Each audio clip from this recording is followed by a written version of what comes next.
But we did build America. You know, a lot of America was built off of our ancestors' blood, sweat, tears, trauma, drama, you name it. So yes, I think we have a right to claim that, but we're not fighting for that now. Collectively, we're not. We're just kind of going along, to get along, if you will. But yeah, Jerry's laughing. Hey, Errol, what's happening? And Jerry says, watch out now. And Jonelle says, yes. Let me see more. Oops. You say, yes, the founding thieves and Trump nestled with Zionists. He wasn't even in politics. Trump was into money, revenue, and when the Zionists set up the presidential apprentice with zero apprentice experience needed, the bank was open to him, and the bank is not going to out its greatest investment since Hitler. Yeah, I mean, it's all, as I say, it's a money hustle. It is the moneycrats. There's no, Democrats or Republicans. They're all in it for money. I mean, under the Trump administration, everybody in the 1%, if you will, and, people close to it, I guess, they're getting richer. It's us that's on the ground level here, that's not in the 1%, that's, left really to struggle. And it shouldn't be that way, but it is that way, Hey, Marilyn, he says, I'm light, but I have had problems with blacks and definitely the whites. Yeah. So, I mean, I wasn't trying to say that light-skinned people don't have problems, but I know for people who are able to pass, if you will, a lot of times, those are conversations that I've had. They have said, I haven't really experienced racism. And I tell them, well, you're fortunate that you haven't experienced racism. Since I was a child, and even recently, I've experienced racism. I'll give you guys a perfect example. I went into Walmart yesterday. My daughter wanted to buy some spray for her hair or something, and all the black products were locked up. And so I went to the manager, and I said, you know what, I get it. People steal. I said, I don't even want to get into that conversation or whatever. I said, but it's very humiliating to have to wait for somebody to come unlock the products while everyone else who is not black or seeking black products can just freely grab their stuff off the shelf. And of course, she gave me the song and dance. I didn't make this decision. This, that, and the other comes from corporate, but that's a form of racism, whether we like it or not. So we didn't buy. Wait to buy the spray. We left. We went somewhere else. So I'm not saying because I was a dark skinned person that happened to me, but the point that I'm making is I know a lot of people who can pass and say no, I really know what racism is, haven't really experienced it. And then Sydney says, well, up here before Bloomberg announced he was running, Bernie wasn't at the top. He wasn't so up here in New Jersey, is that what you're saying? And Jonelle says, if a Jew becomes president, it will be perfect fit. And to clear to masses of the Walking Dead that this is truly a Zionist-owned America. Yeah, and I mean, I guess by now everybody knows that Bernie is Jewish. People say that Bernie is for the people. I mean, and some will argue, well, he has a track record that shows that he is. But as a black person, I want to know, is he for me? Is he for, what is going to be given to black people? Because I don't care who you are as far as Democrats, you need black votes. You need black votes to get to where you need to go. And so if I'm going to give you my black vote, what are you going to do for me? Period. And Cindy says, yes, Bloomberg put on paper stop and frisk, but off the books stop. Question not like your body language or a comment frisk, then plant drugs on you or a gun. So are you saying that's what they did? If I'm reading your comment right, is that what they did? Well, we know they did that because I've read a lot of stuff, especially come out of New York, where a lot of precincts were found guilty of, or not necessarily found guilty, but discovered that they were doing that to people, planting drugs and guns on them. And same thing happened out here in Los Angeles at the Rampart Division, the 77th precinct. They had to let thousands of people, they had to look at thousands of records of people who were falsely accused and all kind of stuff. It's a nightmare. So yes, Bloomberg is the author of Stop and Frisk. You guys probably heard the audio where he also talked about where, and I'm paraphrasing, when you stop these people being black people, throw them up against the wall, stop and frisk, I guess, and that was, he wasn't, I mean, just like it rolled off of his tongue like second nature. Like, hey, it's just something you do, crazy. And Declan, I hope I said it, he says, oh, my eyes are popping out of my head. Okay. So I see we got some white supremacists here. So hold on, let me get rid of them. Boop. There we go. That's how you deal with them, right? Okay, so Sydney says, my aunt is light-skinned and she has experienced racism. Okay, and then you say in New York and in New Jersey. And then Jonelle, you say, let's see. You say, right, but haven't that always been America? Rob from the poor, make yourself rich, deceive the masses, and make yourself rich. Rape the blacks on all levels, especially miseducation, and make yourself rich. This is a biased nation of true pirates, devils, a.k.a. level low moral beings. Absolutely. I mean, it's just the truth. You probably saw two people on here right now that was who exactly you described. And Cindy says that's before Bloomberg under Dinkins and especially Giuliani. So you're talking about the corruption and Koch, Ed Koch. So they talk about the corruption as far as planting the drugs and the guns. Yeah. But to have, I mean, like he was dead serious about stop and frisk too. Like we're gonna, lower crime. And like that is very Jim Crow. Just that's what they did with the black codes back during the Jim Crow era. Just mess with black people just because. If they're walking, too close to a white woman, we gonna rough them up. If they just look like they got something going on, that's what they did back then when they exacted these black codes on freed black people. It's the same thing. And so here we are in 2020. We are thinking about voting for some, like we got somebody, I can't remember who it was. The Minister Farrakhan says that we have amnesia. Black people, we have amnesia. We just forget so quickly the things that people have done to us, and we are so forgiving, because what I really would want to do is talk to somebody who was privy, if you will. That's kind of the wrong word to use, but who got stopped 20 and 30 times under the stop and frisk thing, and ask them how they feel about black people wanting to give this dude a chance to be the president of the United States. Like how would they feel that we want to give Michael Bloomberg our vote? Like, we really should try to find somebody who was, in Sydney. I don't know, you are in New York and New Jersey. Were you ever stopped and frisked? Obviously unnecessarily, because it said 95% of the stop and frisk encounters netted nothing. There was no crime committed. And so I couldn't imagine being the horror or being a black man. And it happened to brown people as well, Hispanics. But I couldn't imagine being a black man walking down the street in New York during this, heightened time of stop and frisk. And, wondering, am I going to make it to my destination without being stopped? Like, I'm not doing nothing. I'm walking to the store, or whatever. And am I going to be like, I would imagine it plays on your mind. Am I going to be stopped?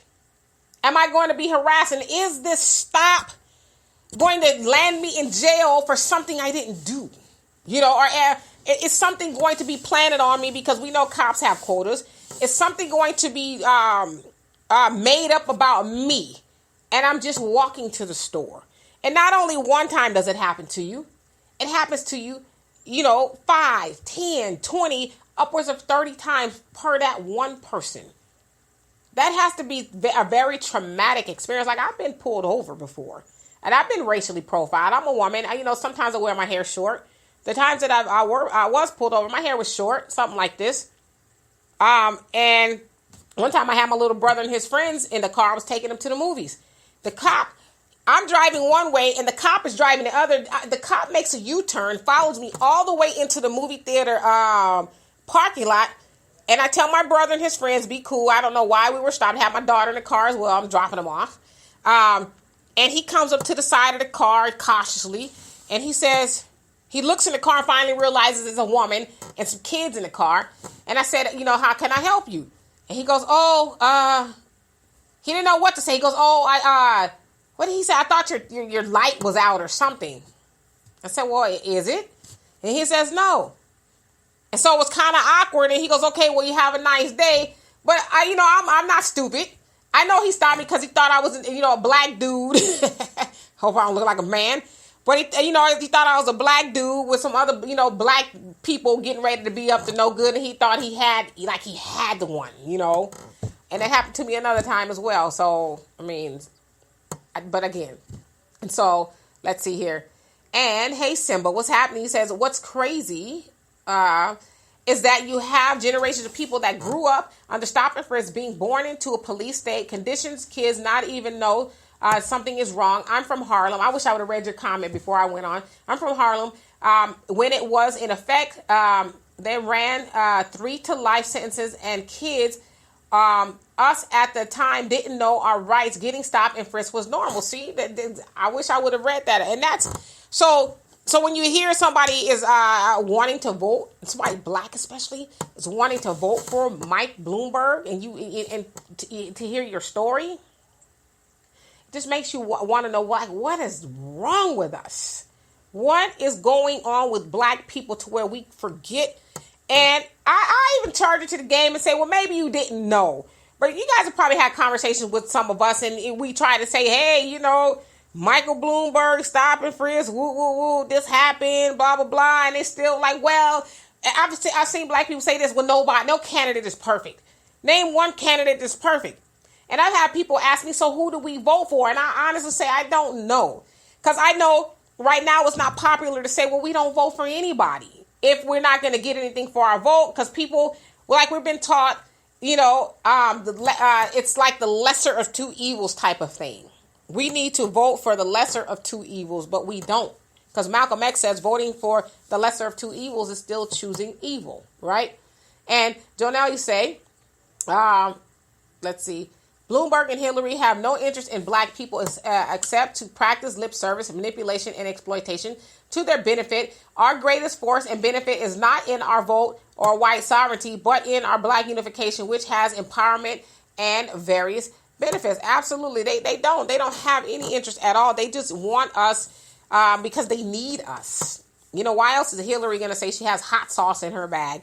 Hillary probably hasn't seen hot sauce ever. But now all of a sudden you're running for president, you have hot sauce in your bag. You know why she can say she has hot sauce? She said it herself. And when Charlamagne asked her, does it work? She says, yeah, it's working.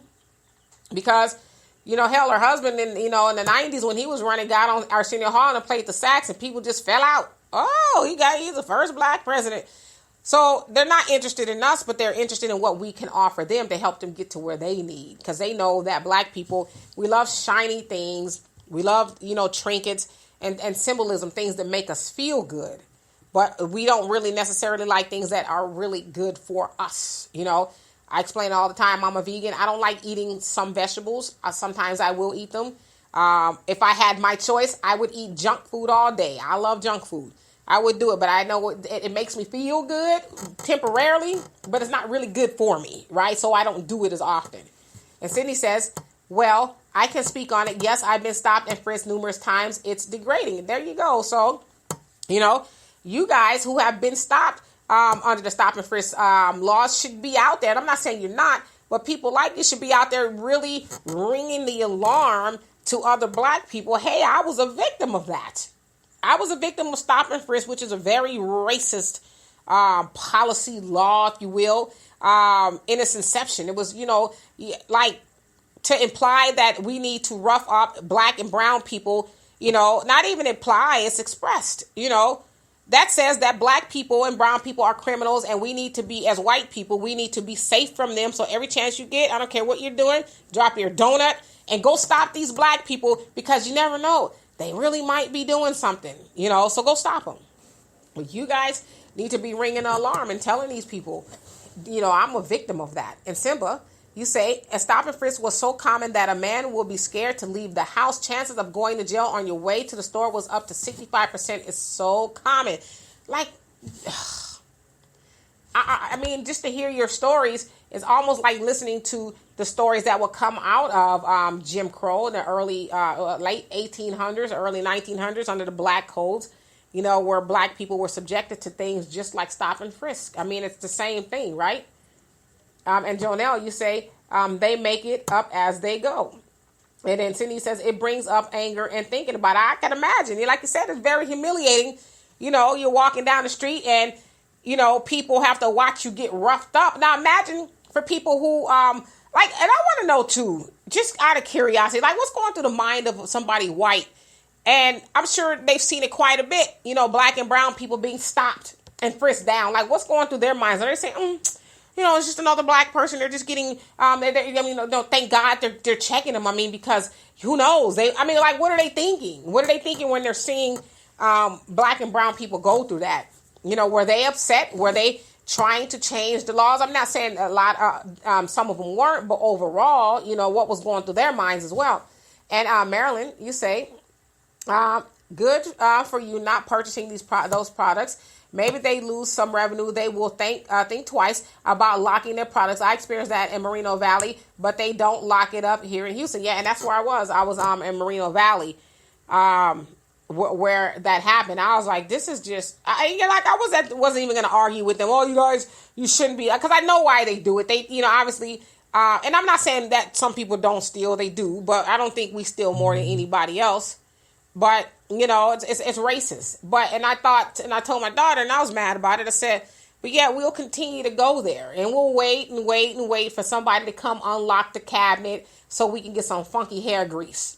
Instead of saying, F that, I'm out of here. I'm not waiting for them to, to hand me some hair grease that they had to unlock. And I called corporate, and I told them that too. They're supposed to be calling me back. They probably won't, but whatever. And Sydney says Simba's 100% right. Yeah, sounds like.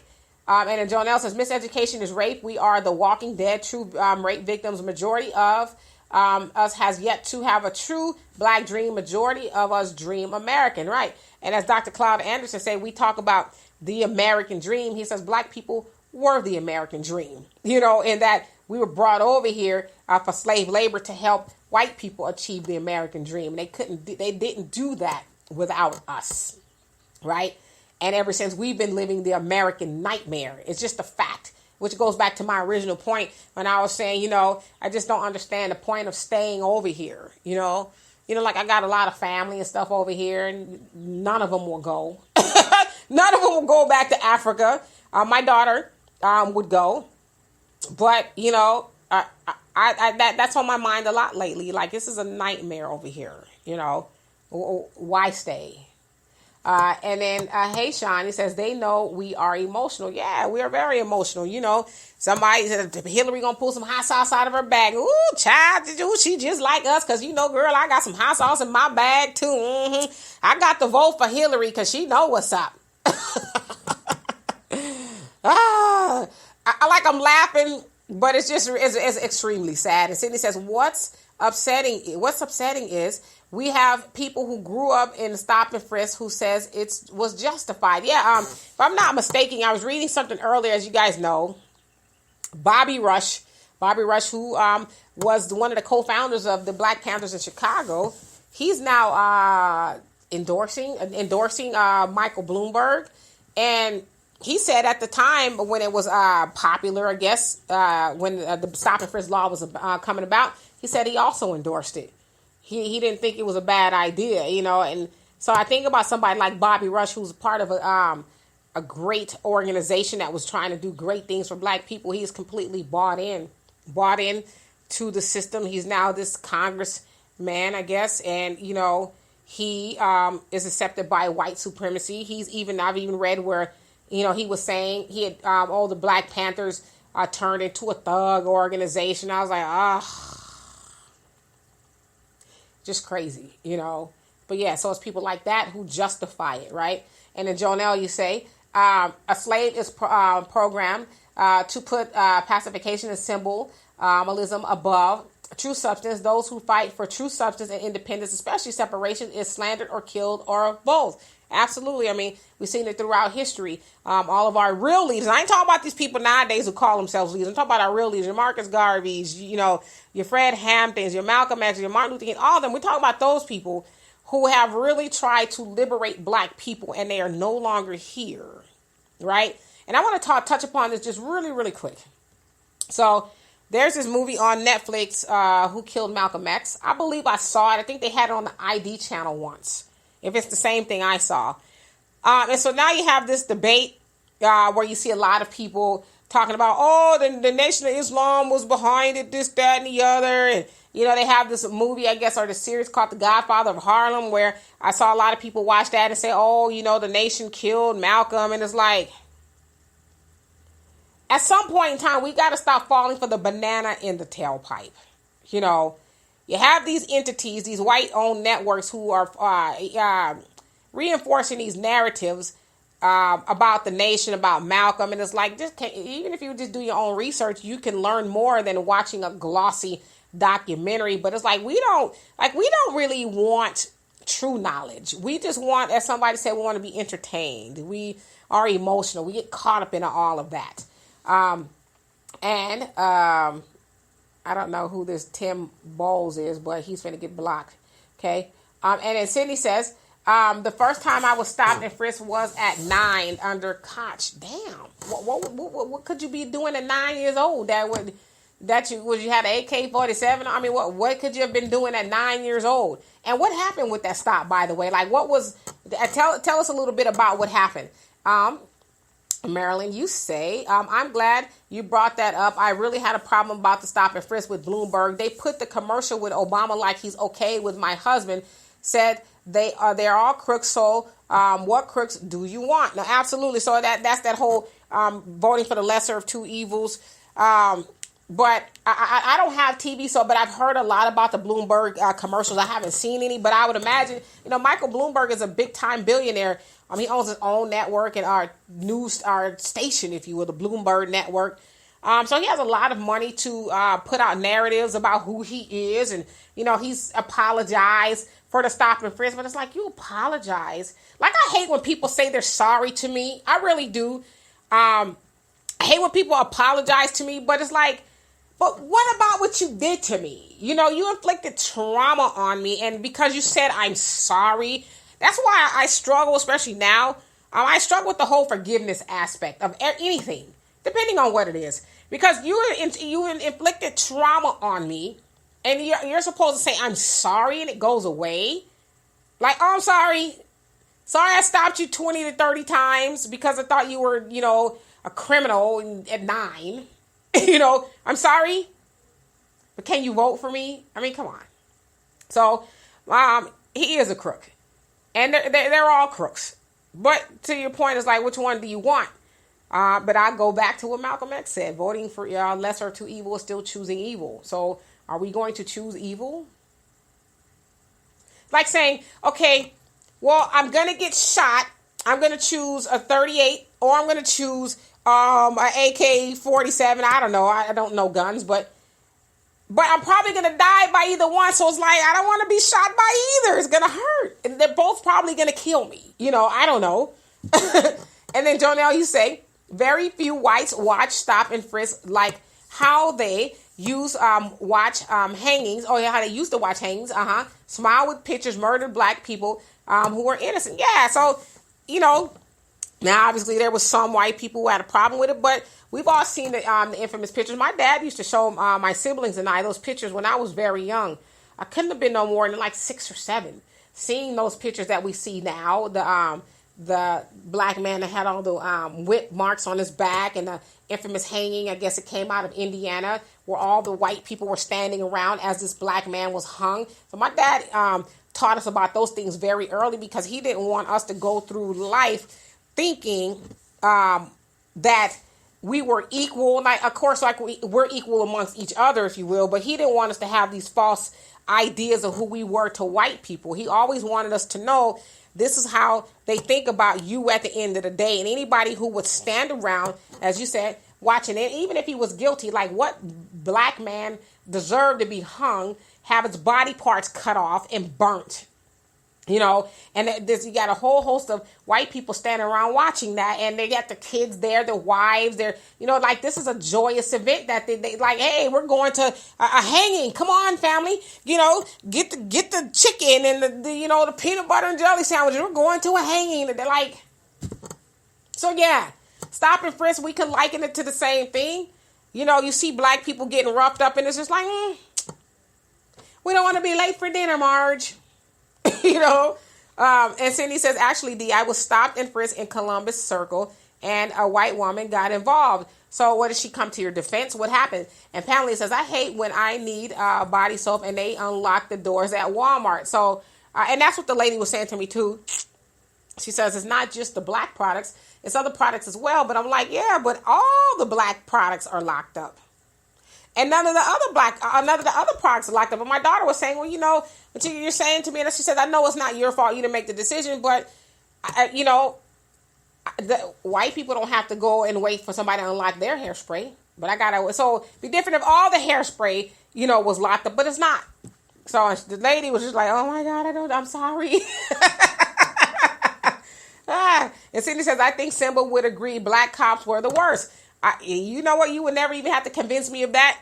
I wholeheartedly believe that they were. We've seen plenty of incidents, but the thing is with black cops, when they get caught, especially on video, they get dealt with most expeditiously, right? But yeah, they're the worst because, they got something to prove. I'll show you, bossa. I'll show you. I'll show you that I'm not going to let these niggers get away with nothing. Like a pat on the back from white supremacy to some people, it's just like, it's so euphoric. It's just like that validation of, see, I told you I'm a good black. I don't like those blacks over there either. I don't know if you guys have seen the soldier story, where Sarge, where he was sticking it to the black soldiers and he let them know, for lack of better words, I don't like your black ass either. So no, I totally believe you, Sydney. And then Jonelle says, a whole black nation treated as products and giving free labor and economics. Even now, their labor and hard-earned via spending is the American dream. Oh, absolutely. Well, we know. We talk about this all the time. We are worth, we black people in America, annually at $1.3 trillion and growing, I guess, if you will. But we give 97% of that away. And I don't know about you guys, and I'm sure you do, but I work hard. Ain't no way in hell I'm giving 97% away of my money to somebody so they can go and enjoy 100% of, everything. And I'm surviving on 3%. I'm not going to do that. But collectively, we do that, right? Like if we had our stuff together economically, me going into a Walmart and having to have a conversation with them, a white-owned business, they can do what they want. And I wasn't even trying to tell them what to do. I was just trying to explain my situation. But if we had our stuff together as black people, we'd have our own stores. I would never have to even go into Walmart and be subjected. I guarantee you this other thing too. If black people had our own stores and we had our stuff together, I guarantee you those cabinets wouldn't be locked. You know why? Because they wouldn't want to give us a reason not to come in there. But they know they can lock up the cabinets and black people will still go in there. And there's a lot of black people who shop at Walmart. But so since we don't have our stuff together, we just endure it, I'll wait. Somebody come unlock the cabinet. Yeah, it's rooted in racism, but so what? I need this hairspray. I'm going to wait, And then Shawnee says, our people act like snowflakes. We don't have guts anymore. Anyone can be pushed over. Most people are just content with a job and a roof over our heads. We don't want to fight for economic empowerment, right? And the roof over our head, that's a struggle.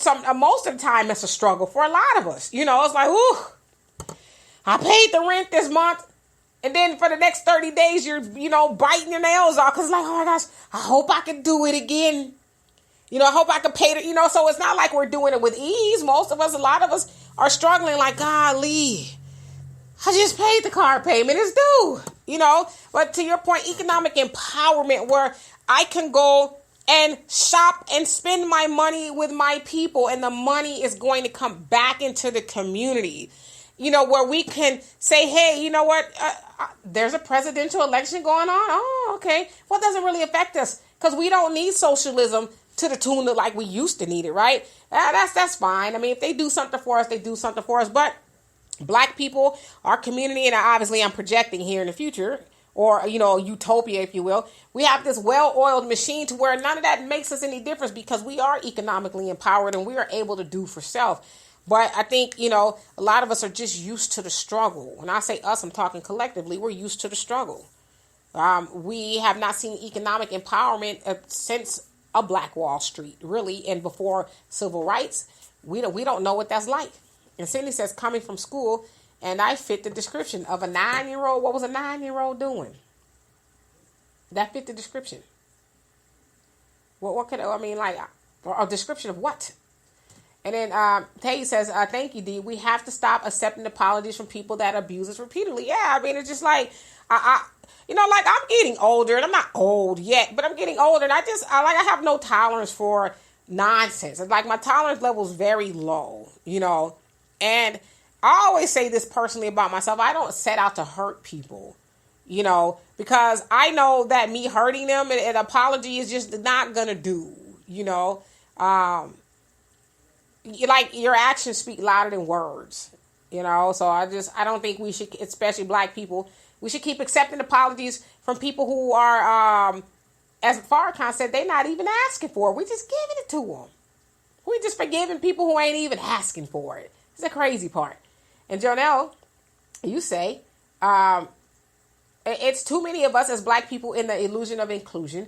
In white imagination instead of reality, blacks are choosing miseducation over face reality and the truth. We are clearly rejecting our own reality and God-given abilities to do for ourselves and be productive and creative, more or less our own self-unity and love. We are still at majority via TV and other means being subjected to the whitewash that keeps us slave-minded. Yeah, I mean, I talk about it all the time. I don't watch a lot of TV. I don't have TV. I don't have a TV. I don't have TV. I watch YouTube here and there for information, stuff like that. But I just refuse to sit up and watch TV all day because there's other stuff I can be doing. Like, I don't want to stay in the same spot. I want to always be elevating and doing more. And so television is one, and I'm not knocking it. I mean, it's escapism. It's nice. But television is one of those things that black people, especially, we watch more television than anybody. Than anybody else. We watch the most television. We are indulge into escapism. We're not dealing with reality. How do you guys think that Tyler Perry has become damn near a billionaire? White people ain't watching that mess. That's us watching that. We have made Tyler Perry a billionaire of giving us just tainted and skewed and just distorted caricatures of who we are. And he's like laughing all the way to the bank, And Tay says, we have to start accepting these people for who they are and stop allowing them to continue to inflict trauma upon us. Yeah, I agree with you. Because at some point it becomes our fault. You're able to continue traumatizing me, it becomes my fault. That I even allow myself to be in the same realm with you. To where you having an opportunity to keep doing that to me. And so, us as black people, we just need to remove ourselves from the trauma, right? Like, I don't want your apology. Keep it. Just stay away from me, And Simba says Sydney is correct. Let's see, Seymour. Sydney is correct. The black and brown cops are the worst. Here's the thing. It's not just about racism. The architects may have been racist, but it's the police as an organization, a business. Criminal justice reform needs to be at the forefront because you only deal with cops for a few hours, but the system works it out so that they have you for years. And I'm glad you brought that point up. Khalif Browder, you guys have probably heard about him. He was jailed as a teenager. Didn't he spend like 3 years or something like that in jail, not charged with anything or didn't go to court or any of that stuff. Finally, they let him out. He ends up committing suicide just really for all the trauma and horror that he experienced in Rikers Island. They said he was also a victim of stop and frisk, and that's how he got in the situation. So, I mean, to your point, I mean, the system is just, the system is not for us at all. But that's where it starts. Something like stop and frisk, innocently walking down the street. Let's say a cop has an axe to grind, he planting something on you, and you are now in the system waiting even 3 years plus to even go to trial to say, I'm not guilty. Okay, well, we don't have any evidence, let him go. You got to wait 3 years just to do that. And Cindy says, also remember Central Park 5, and my dad prepared me on how to deal with NYPD. Yeah, and that's the conversation that a lot of black people have to have with their children, especially your black boys. How to deal with an encounter with the police. We shouldn't, the police has always been adversary to black people, which is partially why they were created in the United States anyway.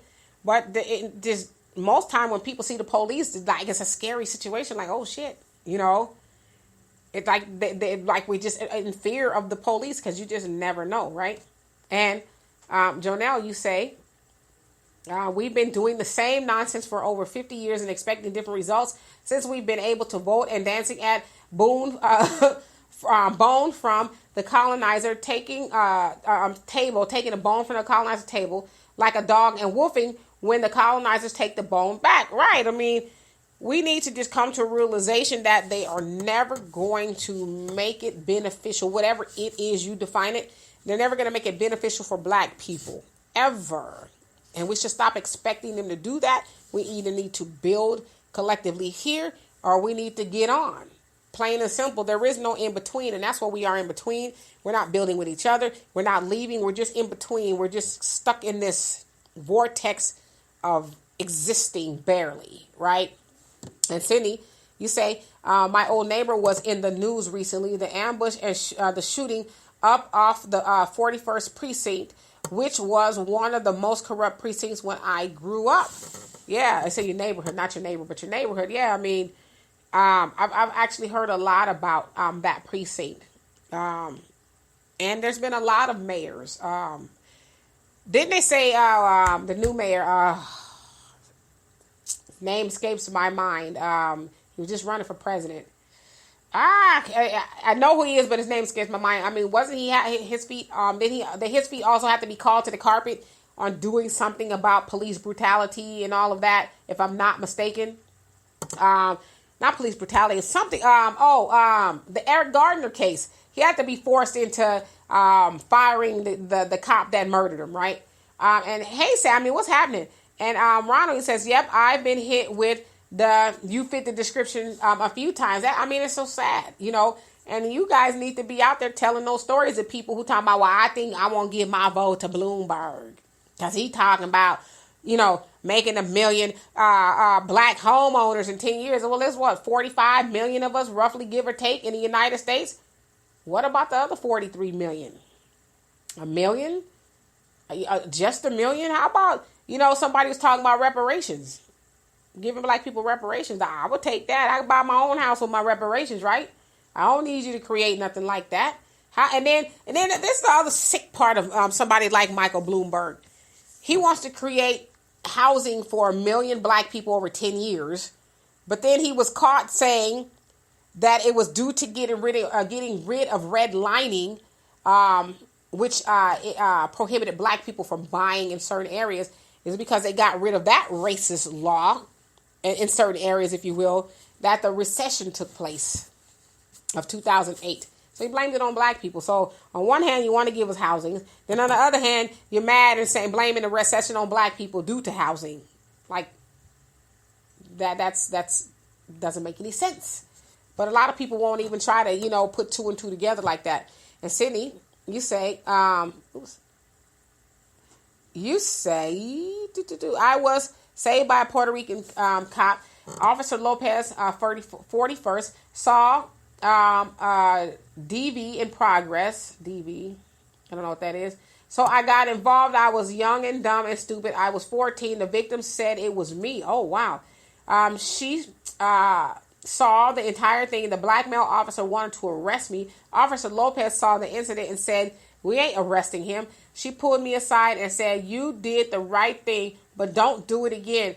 You see, she blamed you. And that black officer wanted to arrest you because of her words." Golly. Damn. But, you know, I'm sure a lot of people like you have stories like that. Just want to just hang the case on you. Crazy. And Tay say, if we watch TV, we need to watch things of substance. Stop the love and hip hop and watch a documentary, join a book club, or pick up a new hobby and back away from TV, trash TV. Absolutely. But no, people won't do it. Like I was on my Facebook and somehow love and hip hop, I guess they have these little scenes they put on there popped up. And I watched a couple of minutes of it and I said, people, and I asked my daughter, I said, people really watch this? These women were fighting and calling each other bees and hoe. I was like, this is what people are watching. And it sounds like it's very popular. I've been watching Love and Hip Hop before. So I said, this is awful. But that's what we want, right? And Samuel says, even God has conditions for forgiveness. Read 2 Chronicles 7:14. If my people, I surely will. But yeah, I mean, but no, we just forgive. You know what? I forgive you. You killed my brother who was at home eating ice cream, watching TV, minding his business. And I want to give you a hug too. You know what? He came into church, he shot up 9 people, but I just feel like I want to forgive you. Oh, you're not asking for it and you're doubling down on it? I don't know. No, I still want to forgive you. And matter of fact, I don't want you to have have the death penalty. That is very sick. And Jonelle, you say, we expect others to respect us in our non-productivity, thinking and doing like slaves. Our state of non-accountability and dependency has kept us in this condition, begging others who have leased off of us and benefit from serving our needs for our hard-earned, when we have the God-given ability to unify and do for self as people, but we choose to be slave-minded and looking to whites, our colonizers, to be our gods. We're paying the price, while every foreigner moves their businesses in our community and build theirs with our hard-earned revenue, while we give the rest of ours to Jesus, our children, to Santa and every white imagination. We don't do nothing for our own black sovereignty. Absolutely, because that's exactly what they do. They move in our communities and open up shop, and the shop that they open most of the time ain't even good. You know, you hear stories, countless stories of how the product is bad, or how, you know, I saw somebody, I can't remember where it was yesterday. Some black people were boycotting some store. They called them a nigga or something in one of these stores. And so they're out there saying, don't shop here. This, you know, whatever. The owners call people niggas. And I'm like, to me, it'd be more productive if you got with those people who want to listen and say, hey, let's build our own store. Even if we have to sell apples. If we have to open up a storefront and start with selling apples and oranges, let's start with that. And then we build from there instead of standing outside. Like, it's important to tell them not to go in there. But to your point, Jonelle, they shouldn't be there in the first place.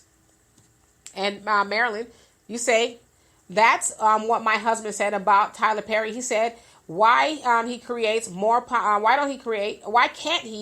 more positive movies or black superheroes? He said he doesn't have to make depressing movies because that's what sells. We like the drama and the trauma. I mean, that last movie I watched, Fall from Grace.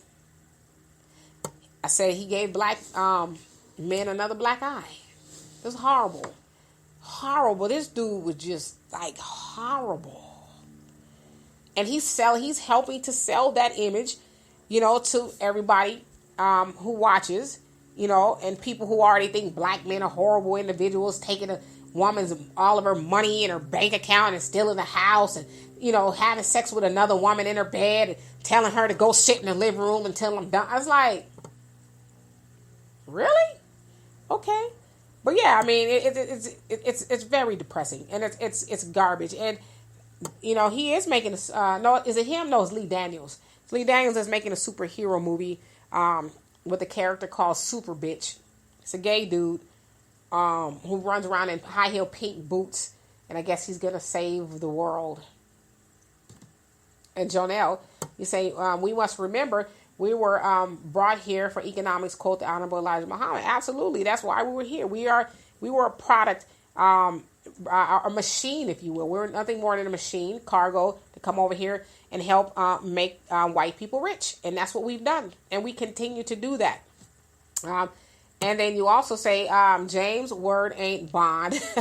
And neither is Bloomberg. 10 years, that's a real joke. Yeah, 10 years, you're supposed to, 1 million black people, supposed to help black. Well, like, what kind of housing is that supposed to be, you know? Like, we're going to wait 10 years for you to develop this plan? Really? And we want something now. Like, we want something now. We don't want to wait 10, like, that's like the whole reparations. Well, we're going to study to see exactly what happened and what we need to do for reparations, see exactly how black people were like, what happened. Really? You need to now, so you're going to study what for 10, 20, 30 years?